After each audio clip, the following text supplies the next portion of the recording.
J'espère que vous vous rappelez, on avait vu la première fois les combats de Jacob pour retrouver son identité céleste. Jacob avait lutté parce que Dieu l'avait destiné à être un prince, un patriarche. Mais lorsqu'il est né, il y avait une lutte dans les ventres entre lui et son frère. Et Dieu avait déjà parlé en disant que le plus grand sera assujetti par le plus petit. Mais lorsqu'il naît, on lui donne les noms des usurpateurs, Jacob.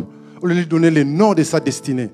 Alors, il a tout fait pour récupérer la bénédiction. Mais malgré ça, il s'est rendu compte qu'il y a des choses qui manquaient dans sa vie. Il est béni, il a des richesses, mais il n'est pas encore connecté à sa destinée. Alors, il a lutté avec Dieu pour récupérer son identité céleste par la prière. Et on avait vu encore dernièrement le cas de Jaïbet, qui lui, on lui a donné un nom qui veut dire souffrance. Et sa vie a été une souffrance sur souffrance. Jusqu'à un moment, il y a eu une prise de conscience. Il s'est rendu compte qu'il ne peut pas continuer à souffrir parce que le Dieu d'Abraham, c'est son Dieu. Le Dieu d'Isaac, c'est son Dieu. Le Dieu des patriarches, c'est son Dieu. Alors il a prié et Dieu a changé sa condition. Et on avait vu que même si vous avez un nom bizarre et compliqué, vous n'êtes pas obligé de changer le nom. Mais on peut changer l'influence spirituelle qu'il y a derrière un nom. Parce que derrière un nom, il y a une identité, il y a un esprit. Et nous allons voir encore aujourd'hui les cas d'Abraham. Le cas d'Abraham, il est différent. Amen. Et dis à ton voisin, mon cas est différent. Jacob, il a lutté. Jaïbet a lutté aussi dans la prière. Mais nous allons voir que pour Abraham, c'est Dieu qui est venu vers lui. Ça, c'est ce qu'on appelle la grâce, bien-aimé.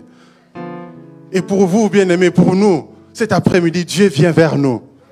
El Shaddai vient vers nous cet après-midi. El Shaddai vient lui-même. On a essayé de lutter. On a fait beaucoup de choses. On a prié. On a jeûné. On a fait de toutes sortes de jeûnes et prières. On a fait des veillées. On a brisé des chaînes. On a brisé des liens des ancêtres. Les liens de toutes sortes d'esprits. On n'a pas encore eu. Mais vous allez voir que dans la grâce, les choses sont faciles. Parce que Dieu lui-même, il vient. Dieu se fait homme. Dieu apparaît. Amen. Et nous allons voir dans ces passages que nous allons lire dans Genèse 17, versets 1 à 11. Pour une bonne compréhension, vous pouvez lire à la maison jusqu'à la fin. Mais on va se concentrer sur les 11 premiers versets. Si nous pouvons lire la parole de Dieu dans Genèse 17, versets 1 à 11. Lisons la parole du Seigneur. Je vous prie, on peut se lever. Lorsqu'Abraham fut âgé de 99 ans, l'Éternel apparut à Abraham et lui dit, « Je suis le Dieu Tout-Puissant, marche devant ma face et sois intègre. J'établirai mon alliance entre moi et toi et je te multiplierai à l'infini. » Abraham tomba sur sa face et Dieu lui parla en disant, « Voici mon alliance que j'ai faite avec toi. Tu deviendras père d'une multitude de nations. On ne t'appellera plus Abraham, mais ton nom sera Abraham, car je te rends père d'une multitude de nations. Je te rendrai fécond à l'infini. Je ferai de toi des nations et des rois sortiront de toi. J'établirai mon alliance entre moi et toi et tes descendants après toi, selon leur génération. Ça sera une alliance perpétuelle en vertu de laquelle je serai ton Dieu et celui de ta postérité après toi. Je donnerai et à tes descendants après toi le pays que tu habites comme étranger, tous les pays de Canaan en possession perpétuelle, et je serai leur Dieu. Dieu dit à Abraham, toi, tu garderas mon alliance et tes descendants après toi, selon leur génération. C'est ici mon alliance que vous garderez entre moi et vous et ta postérité après toi. Tout mâle parmi vous sera circoncis. Vous vous circoncirez et ça sera un signe d'alliance entre moi et vous. Amen. Donc, on voit que dans les livres de la Genèse, ce qu'il faut savoir que ce n'est pas un livre qui appartient à la loi de Moïse. C'est un livre qui transcende les générations. C'est le livre du commencement. C'est là qu'on voit le commencement des choses, comment les choses ont commencé et comment Dieu aimerait que les choses se passent. C'est pour ça que le Seigneur Jésus disait, lorsqu'on lui posait une question sur le divorce, il a dit, allez voir au commencement comment c'était. Parce que le commencement nous montre comment les choses doivent se faire. Parce que si on ne comprend pas les choses au commencement, on risque d'ajouter autre chose. Ça devient des traditions. Et parfois, on s'attache, on s'accroche aux traditions, mais ce n'est pas la parole. On doit revenir au commencement, voir ce que Dieu veut réellement pour comprendre la pensée de Dieu. Amen. Et donc, on voit ici déjà dès le début que El Shaddai, le Dieu Tout-Puissant, apparaît à Abraham. Ça faisait 13 ans qu'Abraham n'avait plus eu l'apparition de Dieu. Et El Shaddai vient lui apparaître physiquement. C'est ce qu'on appelle une théorie. Dieu vient apparaître à Abraham. Et il vient, il dit, je suis El Shaddai. Dans la version du livre second, on a dit Dieu Tout-Puissant. El Shaddai se traduit couramment, on dit par Tout-Puissant, mais je vais expliquer tout à l'heure ce qui se cache réellement derrière El Shaddai. Et ce El Shaddai commence par la lettre du caractère hébraïque qu'on appelle Shin. Pas Shin comme la Chine, mais Shin, S-H-I-N. On peut peut-être nous montrer l'image du pictogramme de la lettre Shin. C'est comme W. Si vous connaissez les caractères hébraïques, ça ressemble à une sorte de W. Et cette lettre est assez puissante dans la culture juive. Parce que c'est la lettre qui compose aussi les mots comme Shalom. Ça commence par la lettre Shin, Shalom. Et le mot aussi Shekinah commence par la lettre Shin. Donc, c'est Shekinah, voilà, c'est ça. C'est ça les pictogrammes. Et c'est les mêmes mots, c'est la même lettre pour le mot Shaddai. Et les Juifs, dans leur culture, comme ils ont compris la puissance de El Shaddai, de Shaddai, alors ils mettent un objet à côté de leur porte. Selon la recommandation de Dieu dans Deutéronome, où on dit la parole de Dieu doit être au-dessus de vos linteaux. Vous devez l'inscrire partout. Alors, ils mettent un objet qu'on appelle mezouza à côté de la porte. Quand vous allez chez un juif, vous verrez qu'à côté de la porte, il y a un petit objet dans lequel il y a ces logos, cette lettre Shin. L'objet ressemble à ça. Il y a la lettre Shin, justement, parce qu'ils ont compris la puissance de Shaddai, El Shaddai. Au fait, ça leur fait penser à El Shaddai, le Dieu puissant, le Dieu qui pourvoit, qui protège. Au fait, derrière le mot El Shaddai, si vous allez dans le sens étymologique, on traduit souvent par Dieu tout-puissant. Mais en réalité, Shaddai, ça vient du mot hébreu Shad, qui veut dire poitrine, sein, comme une maman. En fait, quand on dit El Shaddai, c'est le Dieu, comme un Dieu qui a la poitrine, qui a le sein pour allaiter un enfant. Donc, vois-toi comme un enfant. Lorsque tu as mal, tu cries à Dieu. Vois-toi dans les seins de Dieu, en train de prendre la nourriture spirituelle, comme Papa Didier nous a enseigné ce matin. C'était puissant. Je vous recommande d'aller réécouter les messages, parce que la parole de Dieu, c'est la nourriture. Celui qui ne se nourrit pas, il va mourir. Donc, si tu regardes ta vie, ça fait 1 an, tu n'as pas médité la parole, c'est comme si tu as fait 1 an sans manger. Donc, tu es vraiment dans le coma spirituel. Il faut vite aller faire le plein. Amen. Parce que c'est ça qui donne la vie. Derrière la parole, il y a la vie. Et Dieu est la parole. Je vous en prie, allez réécouter la parole sur notre chaîne YouTube. C'est vraiment une parole puissante. Et donc, Dieu, c'est vraiment cette image-là de Dieu qui a cette poitrine pour nous. Ça veut dire quoi? C'est le Dieu qui nourrit. C'est le Dieu qui fortifie. Lorsque tu manges, tu es fortifié après. Donc, El Shaddai, derrière le mot El Shaddai, pense à Dieu qui te fortifie. Lorsque tu es fatigué, épuisé, accablé par des problèmes, visualise que tu es dans les bras de El Shaddai, en train de te nourrir, en train d'être réconforté, en train d'être fortifié, en train d'être apaisé. Amen. Parce que derrière El Shaddai, il y a la provision. Donc, ça montre que c'est le Dieu qui amène la provision. El Shaddai veut dire aussi le Dieu qui enrichit. C'est pour ça qu'Abraham était un homme riche. C'est pour ça que vous verrez que les Juifs qui ont la conscience de ces mots, vous verrez que ce n'est pas les gens qui sont dans le bas de la classe, ils sont souvent au sommet. Parce qu'ils ont compris ça, ils sont conscients de ça. Voilà pourquoi ils mettent des objets pour les rappeler. Donc le matin, quand il sort, il regarde sa mezouza et il sait que El Shaddai est avec moi. Il rentre à la maison, il regarde la mezouza et dit El Shaddai est là. Parce qu'ils ont compris que c'est le Dieu qui enrichit, c'est le Dieu qui protège. Et derrière El Shaddai, ça veut dire aussi le Dieu qui rend capable d'engendrer. Le Dieu qui rend fécond. C'est pour ça que vous remarquerez dans cette église, dès que vous entrez, si vous avez des problèmes d'enfants, il suffit juste de passer quelques temps, vous vous rendrez compte que le problème est résolu. Parce que nous sommes à El Shaddai, le Dieu qui rend capable d'engendrer, capable d'enfanter. Peu importe l'âge, même là où les médecins ont dit c'est fini, ça veut dire que El Shaddai a encore la possibilité de vous donner des enfants, de vous donner la productivité. Il vous rend capable de créer des projets et d'amener des projets à terme. Il vous rend capable de créer des entreprises. Il nous rend capable d'opérer et d'agir et de réussir. Donc, ces mots-là, il ne faut pas simplement les limiter à tout puissant. Donc, il y a des richesses derrière le mot El Shaddai.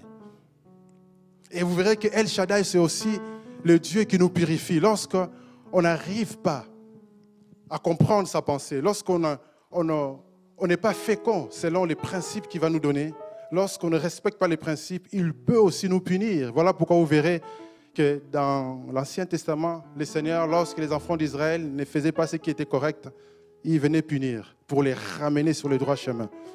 Donc on ne blague pas avec El Shaddai. Voilà pourquoi quand il apparaît à Abraham, il lui donne des recommandations. Et il a été très très sévère parce que Dieu a un projet. Quand vous regardez l'histoire de l'humanité dans la Bible, vous verrez que avant Abraham, Adam a chuté. Dieu a choisi Noé pour continuer la postérité. Parce qu'avant Noé, on se rend compte qu'il y a eu tellement de péchés, il y a eu des géants sur la terre, il y a eu la corruption de l'être humain. Le péché était tellement au comble que le Saint-Esprit dit, je ne peux plus lutter avec l'homme, je m'en vais. Le Saint-Esprit est parti. Donc il y a eu toutes sortes de péchés. Dieu a détruit la terre. Il a recommencé avec Noé. Mais Noé aussi avait des problèmes d'alcool. Et ça amène la malédiction à sa descendance. Et donc là, Dieu dit, je vais créer quelque chose de nouveau. Et dans sa grâce, il a choisi Abraham. Mais lorsque Abraham a eu l'aventure avec Agar, Abraham était tranquille. Il s'est contenté d'Agar et de son enfant Ismaël. Mais ce n'était pas ça le plan de Dieu. Et si Dieu ne revient pas pour rappeler à Abraham des recommandations, le plan de Dieu risque d'échouer. Or, notre Dieu ne veut pas échouer. Dieu n'échoue pas. Dieu veut qu'on collabore. Dieu a des projets. Dieu aimerait faire des choses avec vous comme il veut faire avec Abraham. Mais on doit collaborer avec Dieu. On doit revenir sur les recommandations de Dieu. On doit obéir à sa parole. Et on doit faire les choses selon lui, pas selon nous-mêmes. Abraham, on lui a dit, tu vas avoir une descendance. C'est vrai, il a une descendance avec Agar, Ismaël.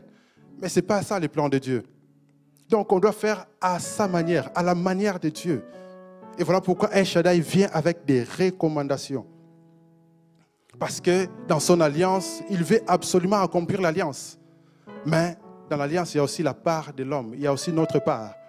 Donc par définition, l'alliance, c'est l'engagement entre Dieu et nous. C'est un engagement entre deux parties pour un accord, pour arriver à un but. Maintenant, l'alliance n'est pas un contrat qu'on peut rompre à tout moment. Les contrats, pour ceux qui font les affaires ou les juristes, vous verrez qu'il y a des contrats qu'on peut annuler dans un commun accord. Mais l'alliance, on n'annule pas. Lorsque vous avez une alliance avec Dieu, il faut absolument respecter l'alliance. Sinon, il y a des pénalités. Voilà pourquoi, lorsqu'on ne respecte pas, El Shaddai va punir. C'est pour ça que Dieu dit à Abraham, marche devant ma face, sois intègre. Et on va détailler ça tout à l'heure. Et donc, on voit que pour annuler une alliance, il faut créer une alliance supérieure. Voilà pourquoi Jésus-Christ, lorsqu'il est arrivé, il nous a amenés dans une nouvelle alliance basée sur des meilleures promesses. Une nouvelle alliance avec Christ. Et cette nouvelle alliance, lorsqu'elle a été conclue, automatiquement, ça annule l'alliance avec Moïse pour nous introduire dans la nouvelle alliance. Mais vous verrez que l'alliance avec Abraham, c'est une alliance qui continue jusqu'aujourd'hui. La preuve, nous sommes aussi des fils d'Abraham en Christ.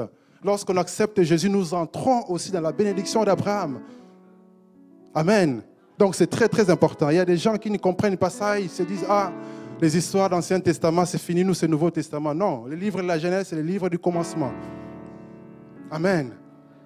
Et donc nous allons voir ce que produit l'alliance de Dieu dans cette identité d'Abraham. Et donc on va voir les différents changements que cela a produit dans la vie d'Abraham. Le premier changement est que cette alliance a produit un changement à la conscience d'Abraham. Parce qu'Abraham, il a mené sa vie comme ses ancêtres vivaient. Vous verrez que le père d'Abraham avait des femmes. La preuve, Sarah était sa demi-sœur qu'il a épousée. Donc, aller vers les servantes, ce n'était pas un problème. La preuve, lorsque Jacob était chez Laban, on lui a donné les 2 sœurs et on lui a donné encore des servantes. Parce que c'était des traditions de l'époque. Et on ne voit nulle part qu'on lui reproche de ça. Il n'y a pas de reproche parce que c'était des traditions. Ils vivaient tous selon ces traditions. Mais Dieu veut faire quelque chose de nouveau avec Abraham. Il lui dit, il va changer son nom. Verset 5, il dit, tu ne donneras plus à Sarai ta femme. Non, là c'est verset 19. Dans le verset 5, il a dit, on ne t'appellera plus Abraham, mais ton nom sera Abraham, car je te rends père d'une multitude. Vous savez que derrière les noms, il y a la conscience. Même quand vous dormez, quand on vous appelle, vous vous réveillez, ensuite vous vous endormez après. Parce que ça connecte au niveau de l'esprit. Et c'est pour ça que Dieu veut commencer par changer les noms. Et on va expliquer tout à l'heure pourquoi Dieu a voulu absolument changer les noms d'Abraham. Et donc pour Sarah, la même chose. Dieu dit, tu n'appelleras plus ta femme Saraï, tu l'appelleras Sarah, qui veut dire mère d'une multitude. Et donc on voit que la conscience, c'est ce qui nous permet de distinguer les biens et les mal, selon la Bible. C'est ce qui nous pousse à comprendre que ça c'est bien, ça c'est mal. Il y a des choses pour lesquelles on n'a pas besoin de vous dire c'est péché ou c'est pas péché. Votre conscience va vous parler en vous disant que c'est pas bien. Et quand on devient enfant de Dieu, le Saint-Esprit en nous nous enseigne toutes choses. Voilà pourquoi vous remarquez qu'il y a des choses que vous appliquez, vous ne savez même pas que c'est écrit. Un jour, lorsque vous écoutez l'enseignement, vous vous rendez compte, ah bon, j'appliquais ça déjà. En fait, c'est le Saint-Esprit qui vous enseignait déjà. Et donc, même pour les païens, ils ont la conscience qui leur permet de discerner les biens et les mal. Et donc, par rapport à la conscience, Dieu voulait changer quelque chose. Parce que dans la conscience, c'est ce qui nous permet d'être non seulement lucide par rapport au monde qui nous entoure, c'est ce que la philosophie appelle être conscient du monde qui nous entoure, mais aussi d'être conscient de ce que Dieu veut par rapport à sa parole, par rapport à la lumière de sa parole, par rapport aux principes de sa parole. Parce qu'il y a des choses pour lesquelles c'est écrit dans la Bible, on le sait, mais on n'en est pas conscient. Et la preuve, on ne l'applique pas. Parce qu'il y a un problème au niveau de la conscience. C'est souillé par rapport à nos traditions, c'est souillé par rapport aux croyances. Et on en détaillera tout à l'heure. Amen. C'est pourquoi Dieu veut changer quelque chose dans la conscience d'Abraham, pour que sa conscience soit lavée, pour que sa conscience ne soit plus ancrée sur des traditions de ses pères. Parce que chez eux, on pouvait avoir plusieurs femmes. Chez eux, il y avait toutes sortes de choses qu'ils pratiquaient. Ils pouvaient aller avec des servantes parce que, en tant que maître d'une maison, tout ce qu'il y a dans sa maison lui appartient, c'est lui le chef. Et donc une servante, ça lui appartient aussi. À sa disposition, il fait ce qu'il veut. Mais Dieu ne voulait pas qu'Abraham aille sur cette ligne-là. Dieu voulait quelque chose de nouveau. La même chose, Dieu veut quelque chose de nouveau avec vous et moi, bien-aimés. Peu importe ce que nos ancêtres ont fait, peu importe ce que nos parents font, peu importe ce que les autres font, il faut que dans notre conscience, qu'on soit sûr de ce que Dieu veut pour nous. Et on doit en faire ancrer ça en nous, afin que nous puissions l'appliquer. Parce que si ce n'est pas ancré, on n'appliquera jamais. Il y a un problème au niveau de la conscience. Et en tant qu'enfant de Dieu, on doit être conscient de notre identité en Christ, conscient des promesses de Dieu, conscient des faits divins qui font de nous enfants de Dieu. Pourquoi nous sommes enfants de Dieu? C'est des choses qu'on doit comprendre. Parce qu'Abraham, lorsqu'il a été vers Agar, il a eu Ismaël, pour lui c'était bien.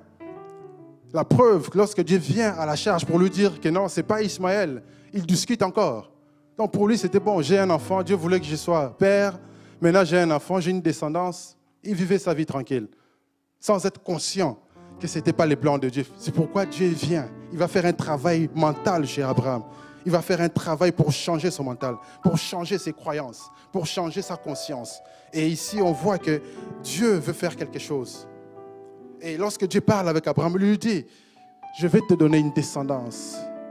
Abraham, verset 18, dans notre passage, il dit, oh, qu'Ismaël vive. Pour dire, Dieu, laisse tomber, j'ai déjà un enfant, pourquoi tu veux me compliquer la vie? Ça va, c'est comme nous là, Seigneur, c'est bon. j'ai ma vie, j'ai ma femme, j'ai mes enfants, j'ai ma maison, j'ai ma voiture, j'ai mon CDI. La vie va bien, pourquoi des complications? Dieu dit, non, ce n'est pas ça, il y a mieux. Il y a le meilleur de Dieu, il y a l'excellence de Dieu. Et Dieu vient pour nous rappeler, on doit être conscient. On ne doit pas suivre les traditions de tout le monde. Monsieur, tout le monde il dira, j'ai mon CDI, j'ai ma femme, j'ai mes enfants, j'ai l'argent sur le compte épargne, j'ai des investissements, ça suffit. Mais pour nous, ce n'est pas ça. Parce que Dieu a quelque chose de mieux pour nous. Dieu a quelque chose de glorieux pour nous. Dieu a l'excellence pour nous. Et Dieu revient à la charge pour nous dire, il y a mieux. Dis à ton voisin bien-aimé, il y a mieux. Et El Shaddai, il va maintenant exiger des choses à Abraham. Parce qu'il faut faire un travail dans la conscience. Alors, Dieu va lui dire, marche devant ma face, sois intègre. Il y a toute une série que papa a déjà fait, c'est sur notre YouTube, où il parle de comment accélérer les promesses de Dieu. Il a fait des séries où il explique l'intégrité. Il vous explique comment Abraham devait marcher devant la face de Dieu. Donc, allez écouter. C'est sur YouTube. Et il lui dit, marche devant ma face, sois intègre. Ça veut dire quoi être intègre? Être parfait. Ça veut dire quoi être intègre? Ça veut dire être sincère devant Dieu. C'est faire des choses selon Dieu, pas selon le monde. Il dit, marche devant ma face. Marcher devant la face de Dieu, c'est marcher à la lumière. C'est marcher en nouveauté de vie. On ne doit pas marcher comme le monde marche. On doit marcher par l'esprit afin de ne pas accomplir les œuvres de la chair. On doit marcher dans la sainteté. Et on doit marcher dans la sainteté. Et c'est ça que Dieu veut faire à Abraham. Voilà pourquoi il fallait qu'Abraham travaille déjà ce côté-là, dans sa tête, dans son mental. Il fallait ce travail déjà dans sa conscience. Et voilà pourquoi vous verrez que derrière l'identité, il y a un nom. Et voilà pourquoi Dieu veut changer d'abord son nom. Il veut changer son nom. Et vous remarquerez que même dans les cinémas, on fait ce travail-là pour les acteurs. Les acteurs, lorsqu'ils veulent incarner un personnage, qu'est-ce qu'ils vont faire? Il va se mettre dans la peau du personnage. Il va commencer à parler comme ce personnage pour vraiment être conscient lorsqu'il sera sur scène qu'il soit cette personne. Je me rappelle à l'époque, lorsque Will Smith devait incarner Mohamed Ali, il a pris du poids comme Mohamed Ali. Il est devenu un poids lourd. Il a pris du muscle. Il s'entraînait comme Mohamed Ali. Il faisait des footings comme Mohamed Ali. Il s'entraînait à la boxe comme Mohamed Ali. Et quand il a tourné un film, c'était extraordinaire. Et Mohamed Ali était là aussi pour le coacher, pour lui montrer des gestes, pour lui montrer des choses. Comment il pouvait danser sur les rings, des gestes que Mohamed Ali faisait. Et il devait faire ça, reproduire ça, pour rentrer dans la peau.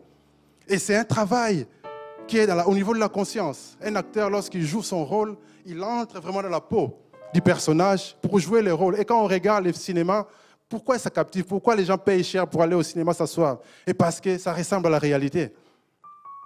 Ça ressemble à la réalité. Parce que les acteurs entrent dans la peau du personnage. Parce qu'ils se font un travail au niveau de la conscience. Donc, le changement de nom va influer sur la conscience. Et le fait de nommer va conférer un pouvoir créateur. C'est pour ça que Abraham étant le fils de Térak, qui était idolâtre, la Bible nous le dit, qui avait beaucoup de femmes, qui vivaient selon les traditions de l'époque.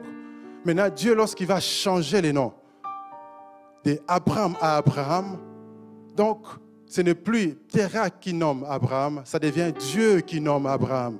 Ce qui veut dire qu'Abraham n'est plus le fils de Térak, il devient un fils de Dieu.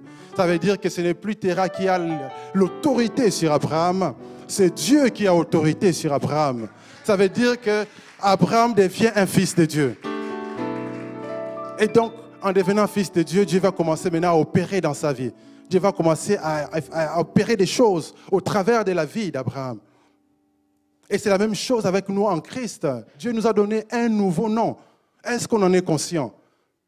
Même si vous venez d'une famille d'idolâtres, vous venez d'une famille, je ne sais pas de quoi, des sorciers. En Christ, dès qu'on devient enfant de Dieu, on a un nouveau nom.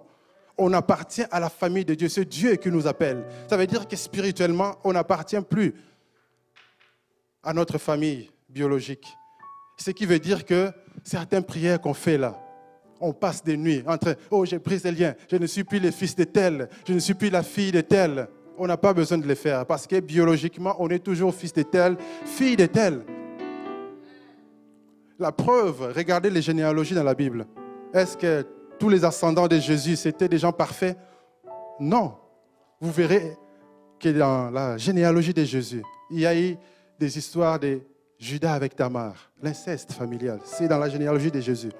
Vous verrez qu'il y a eu Rahab qui était une prostituée qui s'est convertie. Vous verrez qu'il y a eu Ruth, la Moabite, une idolâtre qui est rentrée dans la famille de Dieu.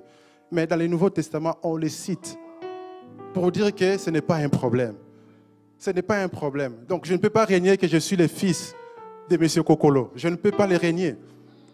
Je ne peux pas les régner. La preuve, j'ai son sang, j'ai un visage qui lui ressemble. Ça reste tel quel. Et ça, je ne peux pas les changer, je ne peux pas briser ça, c'est impossible. On a tous fait ces erreurs-là de prière. Moi, j'ai déjà passé des nuits blanches.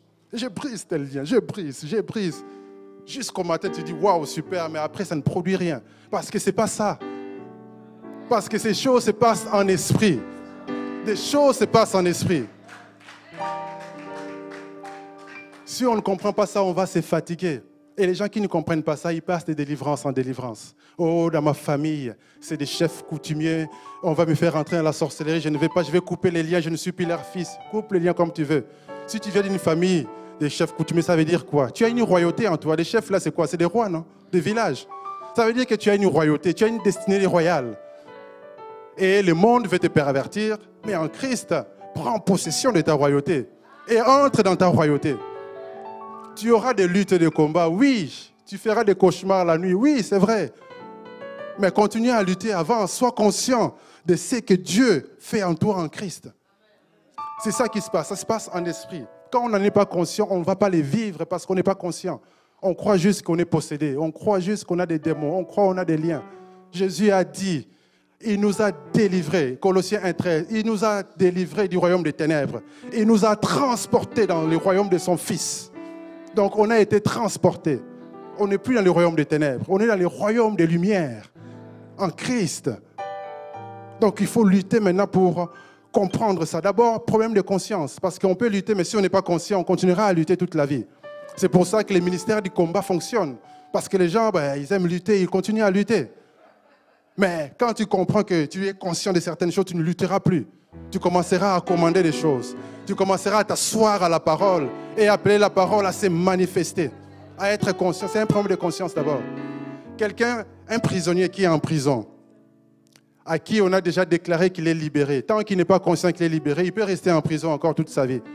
Et c'est souvent ce qui se passe avec les chrétiens. Mais le jour où il prend conscience qu'il est libéré, qu'est-ce qu'il fait? Il sort de prison et il commence à agir, il va chercher un travail, il cherche une maison, il commence à vivre sa vie. C'est ce qui se passe en Christ. C'est pour ça que Dieu fait ce travail d'abord, dans la conscience d'Abraham. Abraham doit comprendre d'abord que maintenant là, ce n'est plus son père qui l'a nommé, maintenant c'est Dieu qui le nomme. Il devient Abraham. Ça veut dire que maintenant, Dieu commence quelque chose de nouveau. Donc il devient maintenant l'ancêtre. C'est pour ça qu'on dit quoi? Dieu d'Abraham. Pourquoi on ne dit pas Dieu d'Adam, Dieu de Noé? Dieu d'Abraham, d'Isaac et de Jacob. Tout commence par lui maintenant.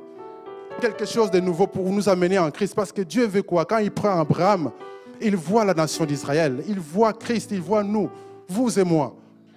Mais il faut quelqu'un. Et cette personne doit sortir de toutes les coutumes et les traditions pour rentrer dans le projet que Dieu a pour lui. Et vous verrez que dans Genèse, même Dieu, lorsqu'il créait, qu'est-ce qu'il faisait? Il faisait que nommer. Lisez Genèse 1, par exemple, dans le verset 5. Genèse 1, 5, la Bible dit « Dieu nomma la lumière jour et les ténèbres nuit. Ainsi fut le soir et le matin. » Ce fut le premier jour. Dieu a simplement nommé. Et en nommant, les choses se créent. Lorsqu'il dit que l'eau, que la mer, l'eau produise les poissons, qu'est-ce qui se passe? Les poissons sont dans l'eau directement. Que la terre produise des arbres, des plantes. Et ça pousse parce qu'il a simplement nommé. Donc derrière le nom, il y a un pouvoir créateur. C'est pour ça que Dieu voulait faire entrer l'homme dans la création. Il a dit à l'homme de nommer les animaux. Et lorsqu'on nomme, on est en train d'exercer un pouvoir. Lorsqu'on appelle un enfant comme Jaïbet, la malheur, on amène le malheur dans la vie de cet enfant. On est en train de créer les malheurs dans sa vie. Et lorsqu'on nomme quelqu'un, comme pour Abraham, père d'une multitude, on est en train de créer cette chose en lui. Il va devenir père d'une multitude lorsqu'il en sera conscient. Et ça va commencer à se manifester. On verra tout à l'heure comment ça se passe naturellement aussi, physiquement dans le corps. Ces choses-là. Et donc, nommer, ça nous confère ce pouvoir. C'est pour ça que Dieu a voulu absolument qu'Abraham ne soit plus nommé par son père, il change son nom. Parce qu'en réalité, quand vous regardez Abraham, il n'y a pas grand-chose comme différence. Il n'y a que les HA qui changent. Bon, derrière ça, il y a tout un tas de théologies. Il y en a qui disent Allah, c'est Dieu. Personnellement, j'ai cherché, je n'ai pas trouvé. Si vous avez trouvé un document qui le dit, il y en a qui disent les Allah, c'est Dieu. Ouais, peut-être, mais je ne sais pas. Mais c'est pour dire que Abraham, c'est Père élevé. Abraham, Père des multitudes. Et quand je lisais dans les versions anglophones, on disait même Abraham, là, c'est aussi Exalted Father. Donc en français, ça donne la même chose, Père élevé. Il n'y a pas grand-chose comme différence. C'est pour ça que Dieu, au fait, c'était déjà le nom de sa destinée. Mais il fallait juste qu'on change de père. Il fallait que maintenant, ce soit Dieu qui le nomme pour que, spirituellement, qu'il ne soit plus sous l'emprise de son père, mais qu'il soit sous l'emprise de Dieu. Pour que les plans de Dieu commencent avec lui. Parce que Dieu veut créer une nouvelle génération. Dieu veut faire d'Abraham l'ancêtre. C'est pour ça que Dieu a changé les noms.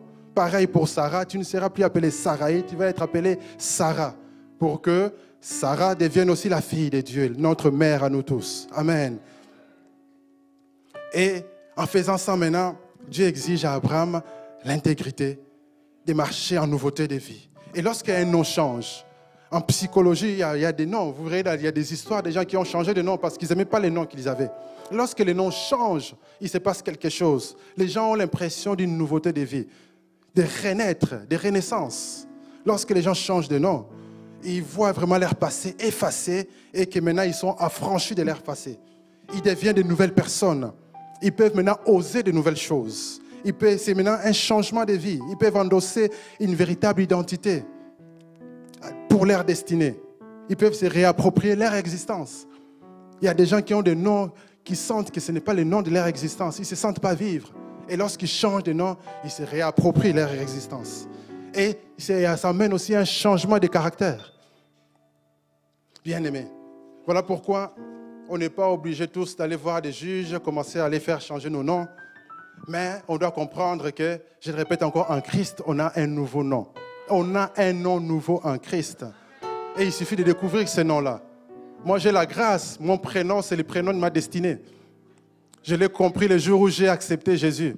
Parce que mes parents, en fait, moi, l'histoire derrière ma naissance, c'est que mes parents ne priaient même pas. Mais quand je suis né, ils ont senti que non, ce petit, il est un peu différent. Alors, ils m'ont emmené chez des églises de l'époque. Je ne sais même pas si c'était une vraie église. Chez les Ngunza, hein, les Congolais savent les Ngunza. Et là-bas, les messieurs, les pasteurs ou les prêtres, ils disent cet enfant, ne l'appelez pas Patrick, appelez-le Élie. Il va servir Dieu. Et voilà pourquoi mes parents m'ont donné ces prénoms. Et plus tard, j'ai compris, au fait, c'est pourquoi mon père, même quand il était païen, il m'appelait toujours pasteur. C'est plus tard, j'ai compris. Et donc, quand je me suis converti, maintenant, Dieu a confirmé, il a dit, tu es Élie. C'est le nom qu'il avait prévu pour moi. On aurait pu me donner un autre prénom. Mais ça ne veut pas dire qu'on doit tous aller changer de prénom. Peu importe. Soyons juste conscients. C'est un problème de conscience. Soyons conscients qu'on a un nom nouveau en Christ. Et ce nom-là, c'est le nom de la destinée. C'est pourquoi on doit beaucoup prier pour que la conscience soit lavée. Parce que la conscience peut être souillée. Souillée par quoi? Par les traditions, par les coutumes, par l'éducation, par des choses qu'on lit, par ce qu'on a vécu, les expériences. Ça souille notre conscience et on n'est plus conscient des choses de Dieu. On devient inconscient des choses de Dieu. C'est pour ça que Hébreux 9,14 dit à combien plus forte raison le sang de Christ par l'Esprit éternel s'est offert lui-même sans tâche à Dieu, purifiera-t-il votre conscience des œuvres mortes afin que vous serviez le Dieu vivant. Parce que quand on a un problème de conscience, beaucoup de choses, on ne va pas les vivre. On ne va pas vivre les choses de Dieu. Parce qu'on n'en est pas conscient. Donc nos prières, ça va sonner faux. Il y aura un problème dans la tête. C'est pour ça que vous verrez que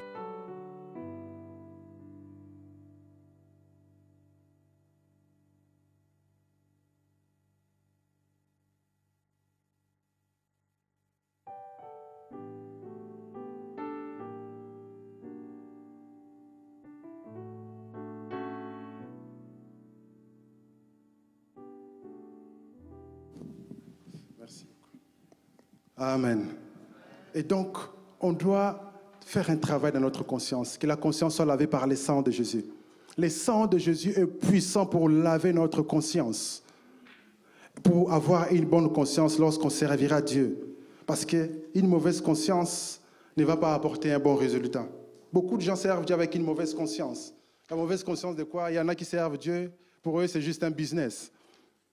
Il y en a qui servent Dieu par tradition, mauvaise conscience aussi. Il y en a qui servent Dieu par toutes sortes de buts.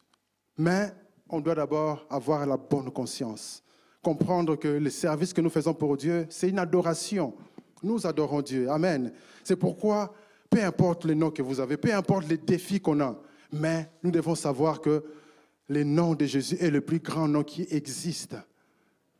Philippiens nous dit, par le nom de Jésus, tout genou fléchisse.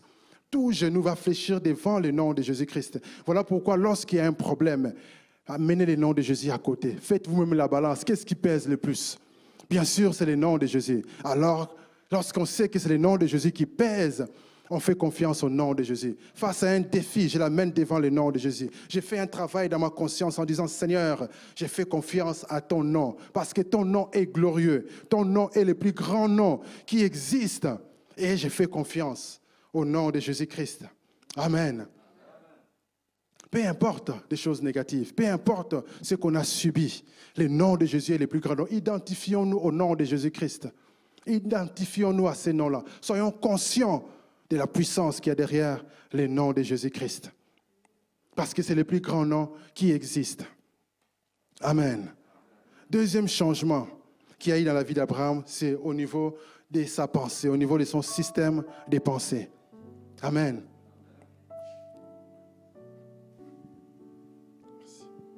Amen. Donc, un changement au niveau de son système de pensée. Vous verrez que dans le verset 4, Dieu dit, « Voici mon alliance que j'ai faite avec toi. Tu deviendras père d'une multitude de nations. » Dieu lui dit, père d'une multitude de nations. Lui qui s'est contenté de son Ismaël, il était tranquille. Dieu vient lui dire, tu seras père d'une multitude.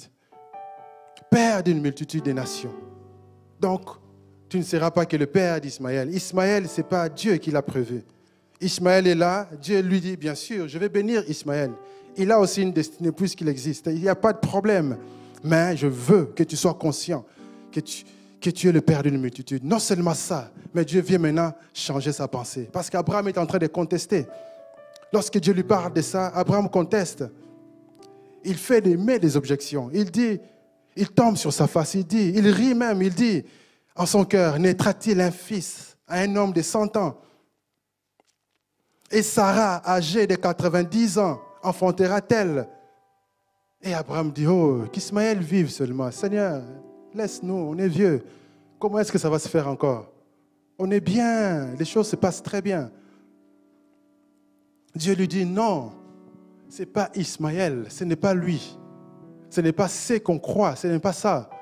Dieu a quelque chose de grand. C'est tellement grand, c'est tellement puissant que souvent, on ne croit pas nous-mêmes. On ne croit pas nous-mêmes. Parce que lorsque Dieu lui dit ça perd d'une multitude, imaginez un vieux. Déjà, quand on arrive à des 60 ans, on sent comment le corps fatigue. Et on le voit aujourd'hui avec le poids de la vie, même à 40 ans, on voit les gens, ils commencent à se fatiguer déjà.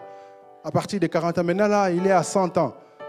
Le corps doit fonctionner. L'accouchement, ce n'est pas une blague. Une femme de 90 ans, vas-y pour accoucher, il faut que les muscles fonctionnent.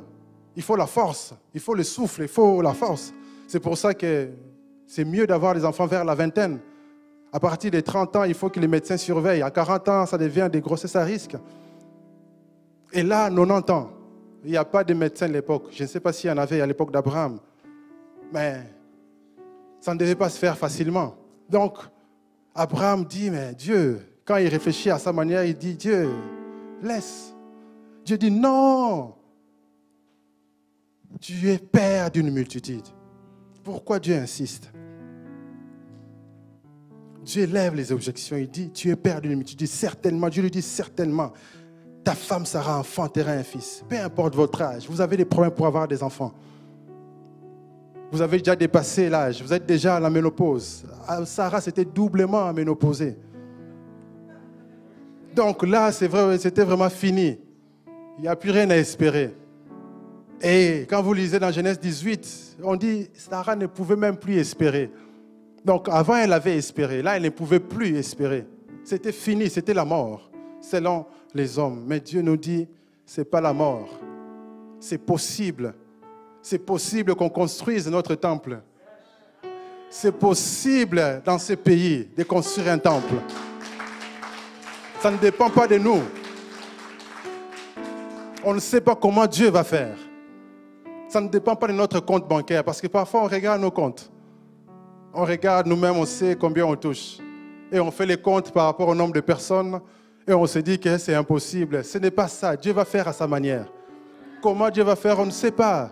Dieu a donné une vision, il va donner sa provision au temps marqué. Soyons simplement conscients qu'il va les faire. Tout commence dans la conscience. Ne disons pas, oh, laissons ça. Quand nos enfants vont travailler dans ces pays, ils auront de grands salaires. Non, faux calcul. Dieu va les faire. Comment, on ne sait pas, mais il va les faire. C'est un travail qu'on doit faire dans notre système de pensée. Parce que l'homme, la Bible nous dit quoi, Proverbe 23, 7, car il est comme les pensées de son âme. Mange et bois, te dira-t-il, mais son cœur n'est point avec toi. L'homme est comme les pensées de son âme. Ça veut dire quoi? Ça veut dire que ma vie actuelle, c'est le résultat de mes pensées dominantes. Si j'ai toujours pensé négativement, ma vie sera une vie négative. Ça va résulter. Si j'ai toujours pensé peur, je ne pourrai jamais passer à l'action parce que j'ai souvent peur. C'est une pensée dominante et ma vie sera le résultat de cette pensée. Ce que je pense là, c'est ce qui va m'arriver. Et Job l'avait compris à ses dépens en disant, ce que je crains, c'est ce qui m'arrive. Donc il y a un problème au niveau de notre système de pensée qu'on doit changer. Abraham doit changer son système de pensée pour comprendre que Dieu va faire à sa manière. Dieu va changer des choses. Dieu est El Shaddai. Il est le Dieu El Shaddai, comme on a vu. Il rend capable d'engendrer. Voilà pourquoi il vient, il dit, je suis El Shaddai. Il lui apparaît. Parce que s'il part dans ses pensées, Abraham va dire, c'est peut-être juste une pensée. Dieu vient avec de gros moyens. Il apparaît lui-même à Abraham, physiquement, pour lui dire que là, tu ne fais pas des rêves. Si tu me vois, alors il comprend certainement. Ta femme Sarah va enfanter. C'est comme Dieu est en train de parler à quelqu'un en disant certainement, tu vas enfanter. Peu importe. Oh, ça fait 20 ans que je suis marié, je n'ai pas d'enfant. Tu vas enfanter. Dieu est capable. Il faut simplement qu'on change quelque chose dans notre pensée, qu'on croie à ce qu'il dit, qu'on arrête de contester. On aime bien contester. On aime bien dire les oui, mais surtout nous là aujourd'hui, on est dans une génération où on a tellement de connaissances. On sait tout. Dès qu'on nous pose une question, tac, tac, tac, avec les téléphones, Google, on fait une recherche, on est au courant de l'info. Et on croit qu'on connaît tout. On ne connaît pas tout, bien aimé. Il y a des degrés dans la connaissance. Et on doit se soumettre à Dieu. Donc ça demande vraiment de faire confiance en Dieu. Et Abraham devait comprendre qu'il devait voir les choses autrement. Il ne doit plus compter sur des moyens humains, c'est-à-dire la femme n'arrive pas à avoir d'enfant, la servante est là, elle est à ma disposition, je peux. Lorsqu'on lui a proposé, il n'a pas dit non, il n'a pas contesté, c'était direct. Ça veut dire que Sarah avait remarqué qu'Abraham regardait un peu de ce côté-là. Lorsqu'on lui propose, il ne dit pas non. Il profite, au point que ça a créé un malaise à Sarah, qui a fini par chasser Agar. Donc ça montre que ce n'est pas les choses de Dieu. Lorsque Dieu donne, il n'y a pas de chagrin. C'est la vraie bénédiction de l'Éternel qui enrichit. C'est pour ça que ici, bien-aimés, peu importe la presse, vous savez, quand vous suivez les infos, il y a de quoi avoir peur. Hein. Moi, je ne suis même plus les infos. Ça fait très longtemps. Mais je suis au courant quand même de tout ce qui se passe. Pourquoi? Parce qu'on est toujours au courant. Parce que quand tu es là, les infos, là, c'est du cinéma maintenant. Hein. On ne va pas te dire que non, il se passe quelque chose de l'autre côté. Non, on montre ce qu'on veut vous montrer. Tout ça, derrière, il y a une philosophie. Parce que la plupart des groupes médias appartiennent à quelques personnes simplement. Et ces gens-là, c'est eux qui dictent tout. Ils veulent dire, ça passe, ça ne passe pas. La preuve, il se passe plein de choses. Est-ce qu'on le dit aux infos? Non. On montre ce qu'on veut montrer. Pourquoi? Parce que derrière, il y a une philosophie. On contrôle les gens. Il suffit d'une info, boum, tout le monde se rue dans les magasins faire les pleins. Oh, confinement, oh. Au final, les magasins sont restés ouverts. Pourquoi? C'est l'info. Entre-temps, les magasins ont fait les pleins de l'argent. Pourquoi? Parce que c'est ça le monde aujourd'hui. Ça fonctionne comme ça. Mais nous, on doit voir les choses au-delà. On ne doit pas se fier à ce que les infos disent. On doit comprendre la pensée de Dieu parce que derrière tout ça, il y a des enjeux géostratégiques entre ce que Dieu veut faire dans les nations, entre ce qu'on voit et ce que les gens disent à la télé, aux infos. Il y a des bonnes personnes que les gens prennent pour des méchants. Et il y a des méchantes personnes que le monde voit comme des bonnes personnes. Et ça crée une confusion. Quand on ne lève pas notre vue spirituelle pour comprendre prophétiquement ce qui se passe, mais on va rentrer dans la moule de tout le monde, insulter des gens qui mériteraient qu'on prie pour eux. C'est pour ça qu'on doit changer notre système de pensée, comprendre qu'il se passe des choses dans ce monde et que dans notre propre vie, c'est la pensée de Dieu qui doit dominer. On doit s'aligner à la pensée de Dieu. On doit comprendre ce que Dieu veut réellement. On a vu déjà le problème de la conscience. Maintenant, dans notre système de pensée, on doit renverser les forteresses. Amen. Et donc, Sarah continue des objections aussi à son tour. Quand vous lisez dans Genèse 18, les passages, on est déjà passé dans Genèse 18, lorsque 3 personnes sont venues voir Abraham. Sarah continue à contester, elle rit. Genèse 18, à partir du verset 12. Elle rit elle-même en disant, maintenant que je suis vieille, aurais-je encore du désir? Mon Seigneur aussi est vieux. Abraham est vieux, les corps ne marchent plus. Moi aussi, ça ne marche plus. Donc, impossible, mission impossible. Et Dieu dit, y a-t-il quelque chose d'étonnant de la part de l'Éternel? Rien ne peut étonner Dieu. C'est Dieu le créateur. Parfois, on oublie que Dieu est créateur. Oh, on m'a diagnostiqué telle chose, on va me faire ceci, on va me faire cela. Dieu est créateur. Dieu est créateur. Parce que si on ne comprend pas, on risque des désillusions. On risque de faire une prière qu'il ne fallait pas faire. Parce que si on demande à Dieu quelque chose qu'il nous a déjà donné, ben, il ne donne pas parce qu'il a déjà donné. Et si on demande quelque chose à Dieu que Dieu ne peut pas faire, il ne peut pas le faire parce qu'il a dit qu'il ne peut pas le faire. Amen. Et on doit comprendre. Et c'est par là qu'on fera des bonnes prières, selon la pensée de Dieu. Parce que ces pensées ne sont pas nos pensées. Les pensées de Dieu sont les pensées de Dieu. Et on doit simplement chercher à connaître Dieu. C'est pour ça que vous verrez dans la Bible, c'est dit quoi? Dieu a montré aux enfants d'Israël ses prodiges, ses miracles et autres. Il a montré à Moïse ses voies. Les voies de Dieu, c'est dans son intimité. C'est dans la parole qu'on nous a prêché ce matin. Lorsqu'on médite Dieu, la parole. La méditation, c'est la spiritualité. La spiritualité, ce n'est pas venir à l'église, lever les mains, faire des gestes qu'on fait là. C'est bien. La spiritualité se passe dans la méditation, dans le calme. C'est là qu'on reçoit la pensée de Dieu. C'est là qu'on est en train d'élever notre esprit pour se connecter à Dieu. C'est là qu'on se connecte, on reçoit la pensée de Dieu. Lorsque vous méditez le plus, vous verrez que vous serez toujours en avance. Vous comprendrez beaucoup de choses. Vous n'aurez pas besoin qu'on vous prêche ces choses-là. Quand vous viendrez à l'église, ça sera des confirmations de vos méditations. Il ne faut pas dire que la méditation, là, on laisse ça au bishop. Non, c'est pour nous tous. C'est pour nous tous, bien-aimés. C'est pour ça que Dieu fait ce travail dans le cerveau d'Abraham. Il lui dit, tiens, il me voit qu'Abraham continue à contester. Sarah conteste, alors Dieu va casser ses croyances limitantes. Parce que ce sont des croyances qui les limitent. Abraham ne croit pas. Sarah ne croit pas non plus. Alors Dieu s'est dit, mais si ces gens-là continuent comme ça, mon plan va foirer. Parce que si au moins ils ont déjà Isaac, Dieu peut continuer de travailler avec Isaac. Mais ils n'ont pas encore Isaac. Donc Dieu va dire, mais mon plan risque de foirer. Alors je dois absolument faire un travail de coach dans la tête d'Abraham et de Sarah. Dieu lui dit, tu vas certainement enfoncer. Parce que Dieu, c'est lui qui a créé le cerveau. Il sait comment le cerveau fonctionne. Parce que pour que tu fasses quelque chose, ton cerveau doit se préparer à faire une chose. De même qu'on ne fait pas certaines choses parce qu'on croit qu'on ne peut pas les faire. À cause de quoi? De notre éducation, des croyances qu'on a. C'est tellement ancré en nous. Il y a des gens qui croient qu'ils ne sont pas assez intelligents pour inventer une chose. Et je le vois souvent dans la communauté, dans notre communauté africaine. Dès qu'on voit une belle chose, inventer une belle application, une belle technologie, ils disent, ah, les Blancs, ils sont forts, hein? Est-ce que c'est toujours les Blancs qui inventent? Non. La technologie, aujourd'hui, c'est accessible à tout le monde. Des inventions, tout le monde invente. Et même avant, les gens inventaient aussi. N'importe où, on voit les choses que les Chinois ont inventées. On voit les choses que les Égyptiens ont inventées. On voit les choses que les Grecs ont inventées. Mais dans la tête, à cause de la colonisation, de toutes ces choses que nos ancêtres ont subies, dans leur tête, ils croient qu'ils sont toujours inférieurs. Ils croient qu'ils sont toujours inférieurs. Et je le vois, même les intellectuels de nos pays, ils se croient toujours inférieurs. La preuve, regardez, quand il y a eu l'histoire du Covid au mois de mars, tous les pays africains ont commencé à faire exactement ce qu'Emmanuel Macron avait dit.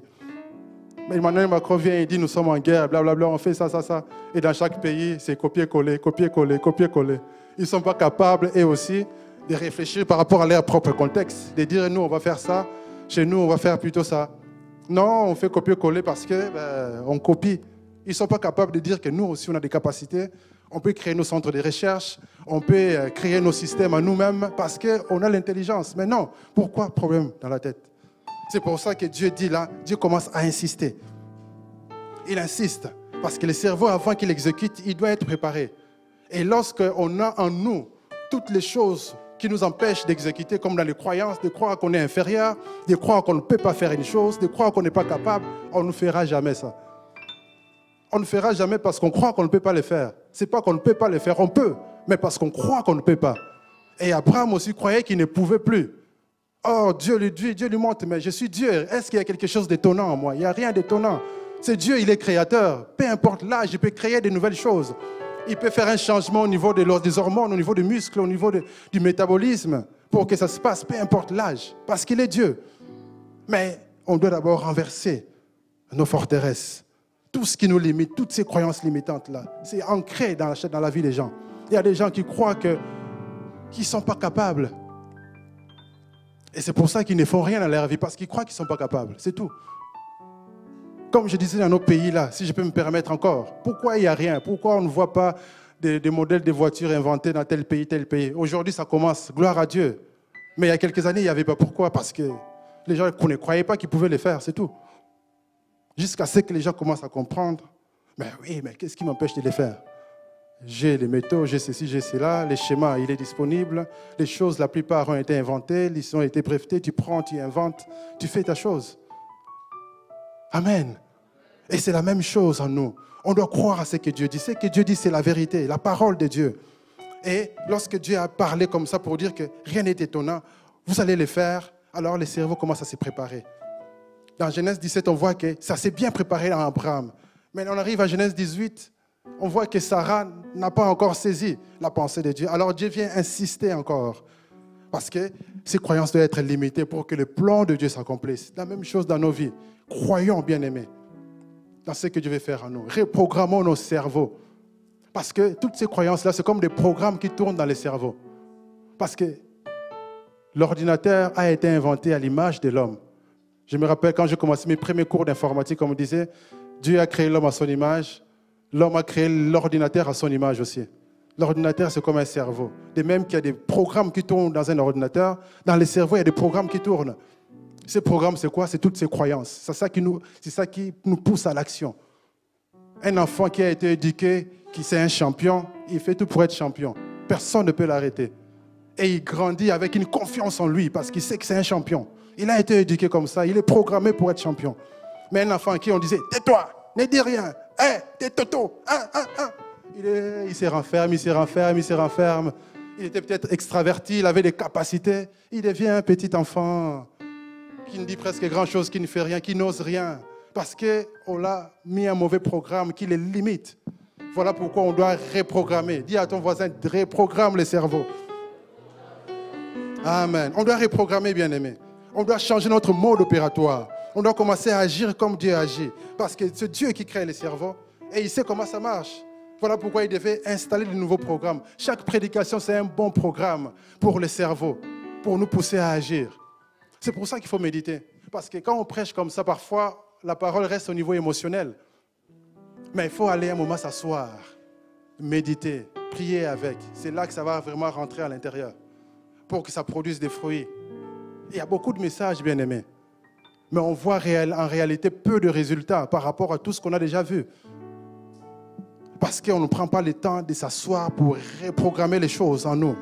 C'est pour ça que Dieu reprogramme Abraham pour que son plan s'accomplisse. Et dans Éphésiens, la Bible dit quoi? Dieu peut faire au-delà de ce qu'on peut penser ou imaginer. Ça veut dire quoi? Il faut imaginer. Si tu imagines, Dieu fait au-delà de l'imagination. Mais beaucoup n'imaginent même pas, ils n'osent même pas rêver. Ils n'osent même pas rêver. Oh non, il ne faut pas rêver. Bien-aimé, sois réaliste. Non, rêve, mon frère. Il faut rêver. Il faut imaginer les choses. Parce que Dieu fait au-delà de ce qu'on peut imaginer. C'est pour ça que Dieu prépare Abraham. Il lui dit, tu es père de multitudes. Donc lorsqu'il entend ça, il est en train de voir des multitudes. Et ces multitudes-là, on fait partie de ces multitudes aujourd'hui. Parce qu'il a cru, il a visualisé dans son esprit. Il a vu des multitudes que Dieu était en train de lui dire. Il a encaissé ça. Il a compris ça. Et il a accepté ça. Et lorsqu'il accepte, ça a fonctionné. Sarah aussi a accepté, ça a fonctionné. L'année suivante, ils ont eu Isaac. Et Dieu leur a donné les sourires. Amen. Que Dieu te donne aussi un sourire, bien-aimé. Que Dieu te donne un sourire. Amen. Parce qu'il y a des gens qui ont assez souffert. Alléluia. Voilà pourquoi nous allons renverser les forteresses aujourd'hui. Les hauteurs, les faux raisonnements, les croyances, toutes ces mauvaises croyances qu'on a en nous, qui nous empêchent de croire à la parole de Dieu. C'est des croyances. Parce que la vie et la mort, c'est au pouvoir de la langue. Si je crois, après je vais déclarer. Et si je déclare, comme on a vu nommé, ça donne un pouvoir créateur. Ça va arriver, des choses vont se créer. Parce que j'avais suivi un grand scientifique.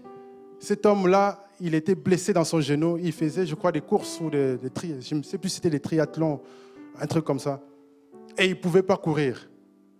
Alors, pendant qu'il était assis, il a compris que dans sa conscience, dans son esprit, il avait un pouvoir s'il préparait son cerveau à la guérison. Parce que les scientifiques ont compris que le corps se guérit tout seul. On n'a pas besoin de médicaments en réalité. C'est le cerveau qui commande tout. S'il prépare son cerveau à la guérison, son genou va guérir tout seul. Et pendant ce temps-là, il continue à voir son genou guéri. Il a visualisé son genou guéri. Ce n'est pas un chrétien, un païen, un scientifique. Et en peu de temps, il a été guéri de son genou. Parce que le corps est fait pour se guérir tout seul. La preuve, quand on a des petits trucs là, on ne met rien, hein, ça guérit tout seul. Mais lorsque c'est grand, on croit que c'est grave, on ne croit plus que le corps peut se guérir tout seul, on cherche des médicaments. C'est bien, on peut protéger pour que ça ne soit pas infecté.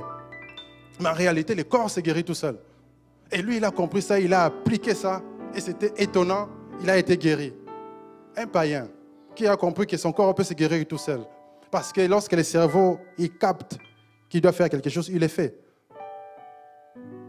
Il est préparé à le faire, il exécute. Et Dieu qui a créé le cerveau, il le fait, il a tout mis en nous. C'est pour ça qu'on doit commencer maintenant à bien utiliser notre cerveau, à avoir des pensées qui vont créer des belles choses en nous, à renverser tout ce qui n'est pas de Dieu. Amen. Et troisième changement, c'était dans la chair d'Abraham. Oh, le temps file. Dans la chair d'Abraham, Dieu lui a dit de faire la circoncision. Dieu lui dit, tu vas te circoncire, toi et tes descendants. Ça sera les signes de l'alliance. Ça sera les gages de l'alliance. Dieu dit, vous allez faire la circoncision. C'est pour garder l'alliance. Parce que dans une alliance, il y a la part de Dieu et il y a la part de l'homme. Dieu fait sa part pour faire les miracles. Mais l'homme a aussi sa part. On a vu qu'il devait être intègre. On a vu qu'il devait marcher devant la face de Dieu. On a vu qu'il devait faire un travail dans sa conscience. Un travail dans son système de pensée. Mais maintenant, ça doit toucher aussi le corps. Parce que Dieu dit quoi? Une alliance dans la chair. Parce que le corps d'Abraham doit produire un enfant. Et Sarah, les deux. Ça doit produire un enfant. Alors, il faut quelque chose qui va toucher aussi la chair. Et voilà pourquoi, pour que ça touche la chair, Dieu dit, allez vous faire circoncire tout mâle dans la famille. Ça sera le signe de l'alliance. Et la circoncision, derrière la circoncision, ça nous montre quoi? Aujourd'hui, en Christ, on n'a plus besoin de le faire. Mais c'est mieux quand même de le faire, je trouve. Ça, c'est mon avis. Et Paul nous montre que la vraie circoncision, c'est la circoncision du cœur. Il faut que le cœur soit tourné vers Dieu. Il faut que le cœur change. C'est là que Dieu dit, je vous donnerai un cœur nouveau. Un cœur nouveau. Le cœur qui va accepter la parole. Le cœur de Dieu. Et pour ça, il faut un signe physique dans le corps pour que Dieu touche le corps. Et lorsqu'il y a eu la circoncision, bien aimé, le sang coule. Le sang doit couler. Et ça devient une alliance. Et le sang là qui coule. Et il se passe quelque chose dans le corps d'Abraham. Lui qui était vieux, lui qui ne devait plus avoir la force d'avoir un enfant, le corps commence à fonctionner. La même chose dans la vie de Sarah. Et ils ont eu un enfant. Comment se fait-il? Parce qu'il y a un miracle. Dieu a changé dans leur métabolisme. Dieu a changé les hormones. Dieu a changé les gènes. Dieu a changé les sangs. Dieu a tout changé à l'intérieur. Il a changé dans le corps. Il a donné la vigueur. C'est pourquoi vous verrez que même quand Sarah est décédée, Abraham a eu encore d'autres enfants. Parce que la bénédiction là, ça fonctionnait. Il était vieux mais vigoureux, rempli de force. Amen. Que Dieu te donne cette bénédiction aussi au nom de Jésus. On ne dit pas Amen. Recevez cette bénédiction. C'est la vigueur, bien-aimé. Allez dans les maisons de repos, vous voyez des vieux fatigués. Vous croyez qu'ils ont tous plus de 100 ans, mais certains ont à peine 70 ans. Mais fatigués. Regardez maman Monique, en pleine forme, plus de 80. Pourquoi? Dieu la donne la force. Et elle est pleine de force. Elle est là en culte. Amen. C'est la bénédiction d'Abraham, bien-aimé. La même chose, on l'a vu dans la vie de Moïse. Plus de 120 ans, il voyait clair, il était encore fort. Mais Dieu lui dit, va mourir. Mais comment je vais mourir? C'est un mystère, la mort de Moïse. Pour montrer que la bénédiction d'Abraham nous donne la force, la vigueur. La vigueur. Et il y a eu ces changements dans les gènes, dans les chromosomes. Bien-aimé, c'est pourquoi il faut être conscient de ces choses. Et les scientifiques disent même qu'en fait, Abraham était du groupe A, et lorsqu'il a été affecté par Dieu, au travers de ses expériences, il est passé du groupe O. Ça reste à vérifier, on ne peut même pas les vérifier, Abraham n'existe plus. Mais je lis beaucoup de choses sur ça. On dit des groupes sanguins qu'Adam était groupe A, O par exemple, que Caïn était du groupe A, etc. C'est assez intéressant. Je ne sais pas comment ils ont fait ces recherches, mais ça reste à vérifier. C'est assez intéressant. Donc, pour montrer que ça peut affecter, il y a des témoignages des gens qui avaient la drépanocytose, les sangs a changé parce qu'ils sont entrés en Christ. C'est possible. Il faut le croire parce que le sang de Jésus agit dans nos corps. L'ADN peut changer, les groupes sanguins peuvent changer, les chromosomes, ça peut changer, les hormones. Certaines maladies, c'est hormonal. Lorsque Dieu touche les hormones, les choses se rééquilibrent et on peut vivre correctement. Et la même chose, il fallait qu'Abraham ait un certain taux de testostérone, qu'il ait assez de vigueur. Et Dieu lui a tout donné. Et que Dieu donne cela à quelqu'un qui en a besoin au nom de Jésus. Amen. Et spirituellement, nous voyons que la circoncision nous amène à être réellement des nés de nouveau. La nouvelle naissance se manifeste. Le cœur change. On est converti. Des vraies conversions se passent à ce moment-là. On n'a plus besoin d'aller faire ça à la chair parce que Christ a tout accompli. Pour nous maintenant, on doit simplement accepter l'œuvre achevée de Christ. Circoncire nos cœurs devant Dieu. Changer réellement. Et lorsqu'on change, ça touche nos sangs, ça touche l'ADN, ça touche tout dans le corps. Ça donne la vigueur. Voilà pourquoi il y a des miracles. Une femme qui n'a pas de trompe enfante. Comment? Dieu a créé quelque chose de nouveau. Amen. C'est pour ça que Dieu crée des choses nouvelles en nous. J'ai déjà vu un témoignage d'un pasteur qui servait Dieu, avait un problème des reins. On lui avait enlevé un rein et il lui restait un autre qui ne fonctionnait plus. Mais un jour, il priait et il devait aller faire visite à l'hôpital. Il va à l'hôpital, quand on vérifie, tout était en place. Il a dit, mais c'est pas possible, vous t'avez enlevé les reins. Oui, oui. On regarde, non, tout est en place. Dieu a recréé. Parce que Dieu est créateur, bien-aimé. Amen. Voilà pourquoi, frères et sœurs, on va prier. Nous allons renverser les forteresses. Alléluia. Les forteresses tomberont. Lèvons-nous, bien-aimés. Nous allons reprogrammer nos cerveaux pour vivre l'excellence de Dieu. Dieu a déclaré cette année, c'est l'excellence. Il n'est pas trop tard pour vivre l'excellence. L'excellence, c'est une réalité. Ce que Dieu dit dans la vie de chacun de nous, c'est une réalité. Soyons conscients que la conscience soit d'abord lavée. Prions d'abord pour la conscience. Prions, bien-aimés, que Dieu lave notre conscience. Au nom de Jésus, que la conscience soit lavée par le sang de Jésus. Que la conscience soit lavée par le sang de Jésus-Christ. Seigneur, lave notre conscience par ton sang précieux au nom de Jésus. Lave notre conscience, ô Dieu, par ton sang précieux, au nom de Jésus-Christ, au nom puissant de Jésus. Que la conscience soit lavée par le sang de Jésus. Nous voulons, Seigneur, être conscients de l'œuvre achevée de Christ. Nous voulons être conscients que Christ en nous, l'espérance de la gloire. Nous voulons être conscients que ta parole est la vérité et que nous devons appliquer ta parole. Et que nous devons appliquer ta parole au nom de Jésus-Christ. Au nom puissant de Jésus-Christ. Au nom puissant de Jésus-Christ. Les forteresses tombent. Au nom puissant de Jésus-Christ. Seigneur, merci, Seigneur notre Dieu. Nous voulons être conscients de l'œuvre achevée de Christ. Conscients de l'œuvre achevée de Christ. Conscients de l'œuvre achevée de Christ. Je dois être conscient que je suis béni. Conscient, Seigneur notre Dieu, que je suis guéri. Conscient que je suis riche. Christ s'est fait pauvre pour que je sois enrichi. Christ s'est fait malédiction pour que je sois béni. Seigneur, aide-nous à être conscients de ces choses. À être conscients de ces choses. Conscients de cette vérité. Au nom de Jésus. Au nom de Jésus. Au nom puissant de Jésus. Renversons les forteresses. Au nom de Jésus. Renversons les faux raisonnements. Renversons les faux raisonnements. Renversons les hauteurs. Les croyances limitantes. Au nom de Jésus. Au nom puissant de Jésus. Au nom puissant de Jésus-Christ. Au nom puissant de Jésus. Au nom puissant de Jésus. Au nom puissant de Jésus. Au nom puissant de Jésus. Au nom de Jésus-Christ. Nous renversons les hauteurs. Nous renversons les faux raisonnements. Nous renversons les faux croyances, les fausses croyances, les croyances limitantes. Soient renversées, soient renversées, soient renversées, soient renversées, soient renversées, soient renversées. Au nom de Jésus-Christ, au nom de Jésus-Christ, au nom puissant de Jésus, au nom puissant de Jésus, au nom puissant de Jésus, au nom puissant de Jésus, au nom puissant de Jésus, au nom de Jésus-Christ, au nom puissant de Jésus. Seigneur, circoncis nos cœurs. Aide-nous à croire ta parole. Que l'intelligence soit renouvelée. Que l'intelligence soit renouvelée. Que l'intelligence soit renouvelée au nom de Jésus. Nous renversons les hauteurs. Nous renversons toute pensée captive. Qu'elle soit soumise à Christ au nom de Jésus. Au nom puissant de Jésus. Les faux raisonnements, nous les renversons loin de nos vies. Loin de nos vies. Loin de nos vies, loin de nos vies, loin de nos vies, loin de nos vies, au nom de Jésus, dans la vie des frères et sœurs, dans la vie des frères et sœurs, dans la vie des frères et sœurs, dans la vie des frères et sœurs, nous renversons les faux raisonnements, nous renversons les fausses croyances, nous renversons les fausses croyances, nous renversons les fausses croyances, nous renversons les fausses croyances, au nom de Jésus, au nom puissant de Jésus.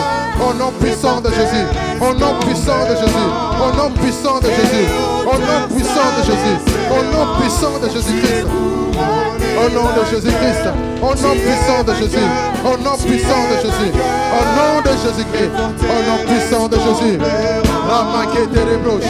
In the name of Jesus, nous renversons les hauteurs, les faux raisonnements, au nom de Jésus, au nom puissant de Jésus, au nom puissant de Jésus, au nom puissant de Jésus, au nom de Jésus-Christ. Merci Seigneur pour l'intelligence renouvelée. L'intelligence renouvelée. Que l'intelligence soit renouvelée dans la vie de frères et sœurs. Au nom de Jésus. Au nom puissant de Jésus. Au nom puissant de Jésus. Au nom puissant de Jésus. Merci Seigneur. Alléluia.